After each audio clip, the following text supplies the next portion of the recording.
أنا أقول لكم باختصار: أصحاب الهموم والديون والمشاكل الزوجية والقضايا الخاصة وأصحاب الكروب إذا أراد أن يفرج له كربه فليلجأ إلى الله.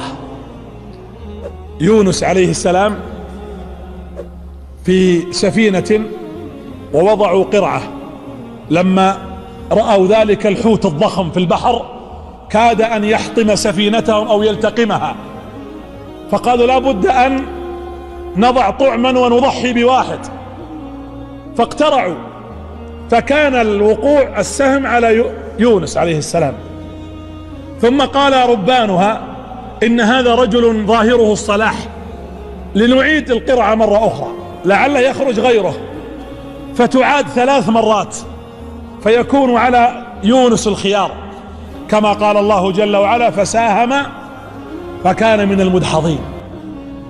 ثم وقع الاختيار أو وقع السهم عليه، فحمل يونس عليه السلام ورمي في البحر والتقمه الحوت وظل في ظلمات 3. أسألك بالسطحية عذرا، لو قفل عليك باب الغرفة في مكان مهجور، ثم قفل عليك باب البيت الذي فيه الغرفة، ورمي المفتاح في باب حديد، ولا زاد ولا طعام ولا هواء ولا ضوء ولا بشر ولا شيء، ثم ذهب الذي أقفل ذلك الباب وله المثل الأعلى، كيف سيكون حالك؟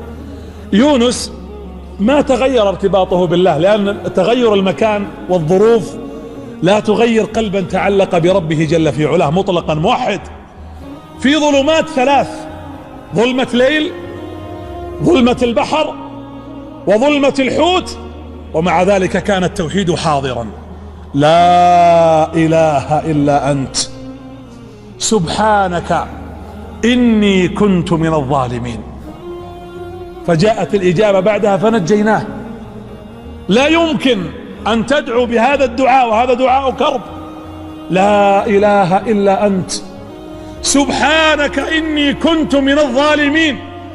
جمع بين التوحيد والاستغفار، كما قال الله لمحمد: قبل أن تبدأ رسالتك، قبل أن تزاول دعوتك، قبل أن تقوم بمهمتك، فاعلم أنه لا إله إلا الله واستغفر لذنبك. اجمع بين التوحيد والاستغفار تجد الفرج ينفتح عليك. الله جل وعلا قريب من يونس ولا لا؟ حينما يقول الله جل وعلا أنه قريب مجيب.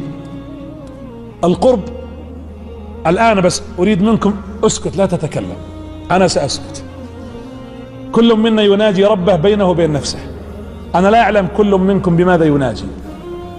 المناجاة أن تستشعر أن الله منك قريب. كلنا يسمعون الله. الله يعلم ما كان وما يكون وما هو كائن وما لم يكن لو كان كيف يكون. فالذي في نفسك قريب يسمع ويجيب. ولذلك يونس: لا إله إلا أنت سبحانك إني كنت من الظالمين. في بعض الروايات أن هذا الصوت حينما ارتفع، لأن الله يقول إليه يصعد إيش؟ الكلم الطيب والعمل الصالح يرفعه. ارتفع صوت يونس موحدا مستغفرا مناديا. قالت الملائكة: يا ربي صوت معروف من عبد معروف، أين هو حتى ننقذه؟ قال: هذا عبدي وسوف أنقذه. فاستمر، قيل 40 ليلة، وقيل 40 شهرا، وقيل أكثر من ذلك، وهو يردد كلمة التوحيد. فقال الله جل وعلا: فلولا أنه كان من المسبحين للبث في بطنه إلى يوم يبعثون. ونصيحتي لكل مكروب: ونادي إذا سجدت له اعترافا كما ناداه ذنون بن متى، وأكثر ذكره في الأرض دأبا لتذكر في السماء إذا ذكرت.